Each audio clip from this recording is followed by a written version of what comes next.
तो आज 10 फरवरी है और आइए 10 फरवरी से जुड़े सभी महत्वपूर्ण करंट अफेयर्स को देखते हैं। उस पे बारीकियों से चर्चा करते हैं। तो पहला क्वेश्चन दिया हुआ है कि हाल ही में लोकसभा में श्वेत पत्र किसके द्वारा पेश किया गया है?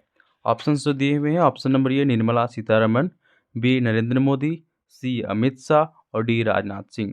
तो आपको जानकारी के लिए बता दो, जो श्वेत पत्र है वो वित्त मंत्री के द्वारा पेश किया जाता है, इसलिए इसका जो सही उत्तर हो जाएगा वो हो जाएगा ऑप्शन नंबर ये निर्मला सीतारमण। ठीक है, आइए इसमें विस्तार पूर्वक देखते हैं। तो वित्त मंत्री निर्मला सीतारमण ने 8 फरवरी को लोकसभा में श्वेत पत्र पेश किया और ये श्वेत पत्र होता है 59 पेजों का होता है। कितना पेज का होता है? 59 पेज का होता है। और श्वेत पत्र में आखिर होता क्या है? तो श्वेत पत्र में 2014 से पहले और 2014 के बाद की भारतीय अर्थव्यवस्था की जानकारी दी जाती है। तो कहने का तात्पर्य ये हुआ कि इसमें कंपैरिजन किया जाता है कि 2014 के पहले का अर्थव्यवस्था क्या था, 2014 के बाद का अर्थव्यवस्था क्या है। ठीक है, तो इसमें ये जो है श्वेत पत्र में दर्शाया जाता है। श्वेत पत्र यानी व्हाइट पेपर एक report, guide, research based paper या औपचारिक सरकारी दस्तावेज होता है। यह किसी विषय या समस्या के समाधान, नीति प्रस्तावों के बारे में एक्सपर्ट के एनालिसिस के आधार पर पेश किया जाता है। यह सफ़ेद कवर में बंधा होता है, इसी के कारण जो है इसको श्वेत पत्र कहा जाता है। ये जो होता है वो सफ़ेद कवर में बंधा होता है, इसीलिए इसको क्या कहा जाता है? श्वेत पत्र कहा जाता है। दुनिया का पहला श्वेत पत्र ब्रिटेन में लाया गया था। कहाँ लाया गया था? ब्रिटेन में लाया गया था, जिसके बाद गुलाम और आज़ाद भारत में भी श्वेत पत्र लाए गए। ब्रिटिश पीएम चर्चिल ने जून 1922 ईस्वी में फिलिस्तीन मामलों पर दुनिया का पहला श्वेत पत्र जारी किया था। तो अगला क्वेश्चन है, हाल ही में राष्ट्रीय विज्ञान दिवस 2024 की थीम किसके द्वारा जारी की गई है? ऑप्शन दिए हुए हैं। Option number A doctor Jitendra Singh, option number B doctor S Jaishankar, option number C Nirmala Sitharaman और option number D Nitin Gadkari. तो इसका जो सही उत्तर हो जाएगा वो हो जाएगा option number A doctor Jitendra Singh के द्वारा हाल ही में राष्ट्रीय विज्ञान दिवस की थीम जारी की गई है। ठीक है, केंद्रीय राज्य मंत्री विज्ञान एवं प्रौद्योगिकी डॉक्टर जितेंद्र सिंह ने 6 फरवरी को राष्ट्रीय विज्ञान दिवस 2024 की जो है थीम जारी की है। इस साल की थीम क्या है? तो विकसित भारत के लिए स्वदेशी तकनीक। थीम बहुत इंपॉर्टेंट है, याद रखिएगा कि विकसित भारत के लिए स्वदेशी तकनीक, इंडिजीनियस टेक्नोलॉजीज फॉर विकसित भारत। ठीक है, इस साल की थीम साइंस, टेक्नोलॉजी, इनोवेशन और इंडियन साइंटिस्ट की उपलब्धियों के सार्वजनिक प्रशंसा को बढ़ावा देने पर फोकस्ड है। जो इस साल का जो थीम रखा गया है वो साइंस, थीम, टेक्नोलॉजी और इंडियन साइंटिस्ट की जो उपलब्धियां हैं उसको सार्वजनिक प्रशंसा करने, मतलब पब्लिक एप्रिसिएशन को बढ़ावा देने के लिए पूरे तरीके से फोकस है। इसके अलावा यह थीम ओवरऑल वेल बिल्डिंग के लिए होम ग्रोन टेक्नोलॉजी के जरिए चुनौतियों का समाधान करने पर भी फोकस्ड है। हर साल 28 फरवरी को रमन प्रभाव की खोज के उपलब्ध में राष्ट्रीय विज्ञान दिवस मनाया जाता है। तो राष्ट्रीय विज्ञान दिवस क्यों मनाया जाता है?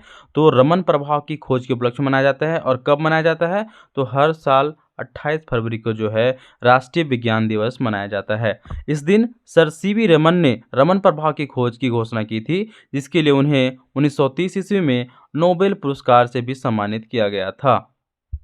ठीक है, भारत सरकार ने 1986 से 28 फरवरी को राष्ट्रीय विज्ञान दिवस के रूप में नामित किया था।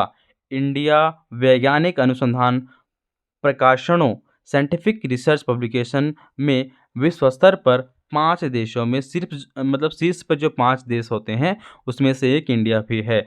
अगर ग्लोबल इनोवेशन इंडेक्स की बात करें तो 2015 में 81 रैंक से उल्लेखनीय वृद्धि दिखाते हुए आज जो है 40वें स्थान पर भारत पहुंच गया है। तो आइए अगला क्वेश्चन है, मोबाइल स्वास्थ्य सेवा किलकारी और मोबाइल एकेडमी का शुभारंभ किन किन राज्यों में किया गया है?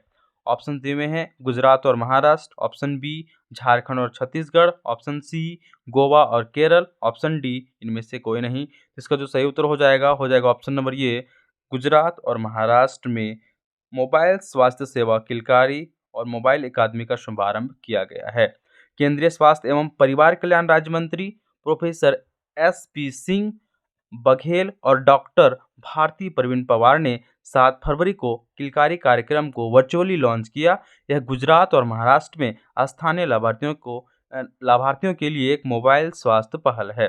किलकारी का अर्थ क्या होता है? बच्चे की गूंज। एक बच्चे की गूंज को ही हम लोग किलकारी कहते हैं।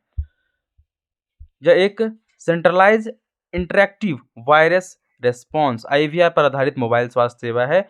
यह गर्भावस्था के 3 महीने के बाद से लेकर बच्चे के 1 वर्ष होने तक गर्भावस्था, प्रसव और बच्चे की देखभाल के बारे में मुफ्त साप्ताहिक समय उपयुक्त 72 ऑडियो संदेश सीधे परिवारों के मोबाइल फोन पर पहुंचाती है। ऐसी महिलाएं जो प्रजनन बाल स्वास्थ्य IVR पोर्टल में रजिस्टर्ड हैं, उनके मोबाइल फोन पर सीधे पूर्व रिकॉर्ड की गई ऑडियो सामग्री के साथ एक साप्ताहिक कॉल प्राप्त होती है। किलकारी ऑडियो संदेश जो है डॉक्टर अनीता नामक एक काल्पनिक डॉक्टर चरित्र की आवाज के रूप में मौजूद है। किलकारी कार्यक्रम सभी राज्यों या केंद्र शासित प्रदेशों के लिए केंद्रीय रूप से स्वास्थ्य एवं परिवार कल्याण मंत्रालय द्वारा आयोजित किया गया है। अगला क्वेश्चन है, हाल ही में world wide photographer of the year people's choice award किसे दिया गया है? ऑप्शंस दिए गए हैं। Option number A Laurent Ballesta, option number B Alejandro Prieto, option number C Nima Sarikhani, option number D Alexander Perkins. इसको जो सही उत्तर हो जाएगा वो हो जाएगा ऑप्शन नंबर सी नीमा सिखानी। नीमा सिखानी को हाल ही में photographer of the year people choice दिया गया है।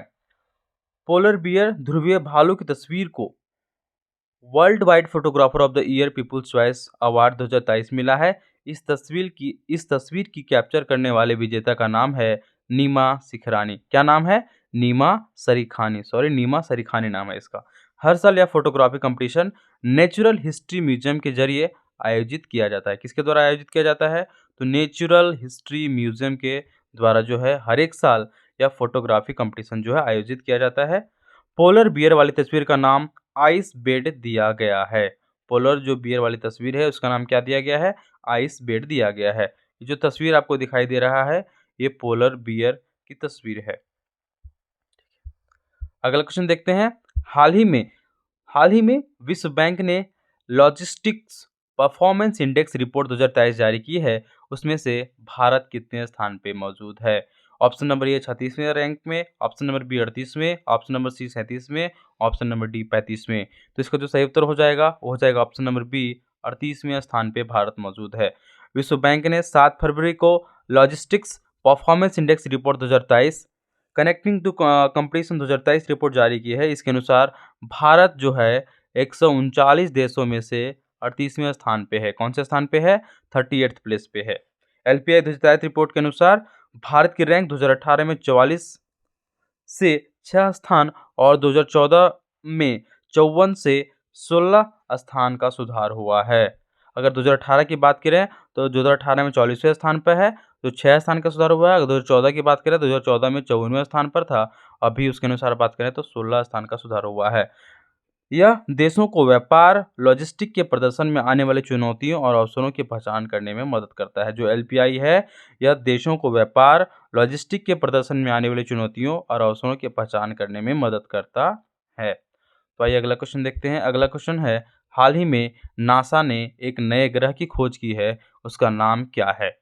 सुपर अर्थ, सुपर हीरो, सुपर ग्रह और इनमें से कोई नहीं। इसको जो सही उत्तर हो जाएगा ऑप्शन नंबर ये सुपर अर्थ। अमेरिकी अंतरिक्ष एजेंसी नासा ने सुपर अर्थ नामक एक प्लेनेट की खोज की है। यह पृथ्वी से 137 लाइट ईयर दूर स्थित है। नासा ने इस ग्रह को TOI 715b नाम दिया है। क्या दिया है? TOI 715b नाम दिया है। यह ग्रह पृथ्वी से लगभग 1.5 गुना बड़ा है। पृथ्वी से 1.5 गुना बड़ा है। यह जो ग्रह है पृथ्वी से 1.5 गुना बड़ा है और पृथ्वी के आकार का दूसरा ग्रह भी हो सकता है, अभी अनुमान लगाया जा रहा है। यदि इस ग्रह के अस्तित्व की पुष्टि हो जाती है तो ट्रांजिटिंग एक्सोप्लैनेट सर्वे सैटेलाइट द्वारा खोजा गया यह सबसे छोटा रहने योग्य ग्रह हो सकता है या फिर होगा। ग्रह की वेब टेलीस्कोप के जरिए बारीकी से जांच की जा रही है। साथ ही वहां किस तरह का वातावरण है उसका भी पता लगाया जा रहा है। अगर हम लोग नासा की बात करें तो नासा के बारे में जानते हैं। नासा का पूरा नाम है national aeronautics and space administration. इसकी स्थापना कब हुई थी? तो 29 जुलाई 1958 ईस्वी को संयुक्त राज्य अमेरिका में हुई थी। इसका हेडक्वार्टर कहाँ पे है? तो इसका हेडक्वार्टर वाशिंगटन डीसी में है। नासा अमेरिकी फेडरल गवर्नमेंट की इंडिपेंडेंट एजेंसी है। नासा जो है अमेरिकी फेडरल गवर्नमेंट की इंडिपेंडेंट एजेंसी है। अगला क्वेश्चन देखिए, अगला क्वेश्चन दिया हुआ है, हाल ही में मरणोपरांत भारत रत्न अवार्ड के लिए किन किन नामों की घोषणा की गई है? Option number A Chaudhary Charan Singh, option number B M S. Swaminathan, option number C P V. Narasimha Rao, option number D उपरोक्त सभी। तो इसका जो सही उत्तर हो जाएगा ऑप्शन नंबर डी उपरोक्त सभी। ये 9 फरवरी को 3 नामों की घोषणा की गई है, जिसमें से चौधरी चरण सिंह, एम.एस. स्वामीनाथन और पी.वी. नरसिम्हा राव शामिल हैं। केंद्र सरकार ने 9 फरवरी को पी.वी. नरसिम्हा राव, चौधरी चरण सिंह और एम.एस. स्वामीनाथन को भारत रत्न ये मरणोपरांत देने की घोषणा की गई है। चौधरी चरण सिंह कौन थे? तो देश के 5वें प्रधानमंत्री थे और नरसिम्हा राव देश के 9वें प्रधानमंत्री थे। वहीं कृषि वैज्ञानिक स्वामीनाथन को हरित क्रांति का जनक माना जाता है। जो एस.एम. स्वामीनाथन है उनको हरित क्रांति का जनक माना जाता है। कौन सी क्रांति का? याद रखिएगा, हरित क्रांति का जनक माना जाता है। इससे पहले 3 फरवरी को भाजपा के वयोवृद्ध नेता लाल कृष्ण आडवाणी को भी दिया गया था और 23 जनवरी को सीएम कर्पूरी ठाकुर मरणोपरांत को भारत रत्न देने का ऐलान किया जा चुका है। ठीक है, 2014 में सत्ता संभालने के बाद से प्रधानमंत्री नरेंद्र मोदी के नेतृत्व वाली जो सरकार है अभी तक 10 भारत रत्न दे चुकी है। कितना 10 भारत रत्न दे चुकी है। भारत रत्न जो है देश का सर्वोच्चतम नागरिक पुरस्कार होता है। भारत रत्न क्या होता है? तो देश का सर्वोच्चतम नागरिक पुरस्कार होता है। इसकी स्थापना वर्ष 1954 ईस्वी में की गई थी। यह लोगों को उनकी असाधारण सार्वजनिक सेवा और साहित्य, विज्ञान और कला जैसे किसी भी क्षेत्र में उच्चतम स्तर में प्रदर्शन करने के लिए प्रदान किया जाता है। अब तक भारत में 48 लोगों को भारत रत्न से सम्मानित किया जा चुका है। अगला क्वेश्चन देखिए, अगला क्वेश्चन है, हिंद महासागर सम्मेलन के 7वें संस्करण में जो 7वां संस्करण होने वाला है उसका आयोजन किस देश में होने वाला है? इसका ऑप्शन दिए हुए हैं। Option number A Bharat, option number B Australia, option number C रूस और ऑप्शन नंबर डी जापान। तो इसका जो सही उत्तर हो जाएगा ऑप्शन नंबर बी ऑस्ट्रेलिया में जो है हिंद महासागर का 7वां संस्करण होने वाला है। 9 से 10 फरवरी 2024 को ऑस्ट्रेलिया में आयोजित होने वाले हिंद महासागर सम्मेलन में भाग लेने जा रहा है। हिंद महासागर सम्मेलन जो है हिंद महासागर का यह 7वां संस्करण है और इसमें से भारत का प्रतिनिधित्व कौन करेंगे? तो भारत का प्रतिनिधित्व विदेश मंत्री एस जयशंकर करने वाले हैं। 7वें हिंद महासागर सम्मेलन का थीम क्या है? एक स्थिर और टिकाऊ हिंद महासागर की ओर। इसका थीम क्या है? तो एक स्थिर और टिकाऊ हिंद महासागर की ओर, towards a stable and sustainable Indian ocean.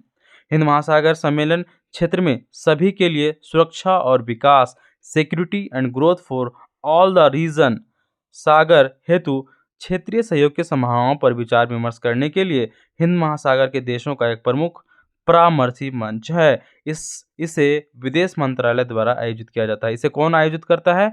तो इसे हर एक देश के विदेश मंत्रालय के द्वारा जो है आयोजित किया जाता है। भारतीय विदेश मंत्रालय ने इंडिया फाउंडेशन के जरिए इसे हर साल आयोजित किया जाता है। भारतीय विदेश मंत्रालय के इंडिया फाउंडेशन के जरिए, कौन सा फाउंडेशन?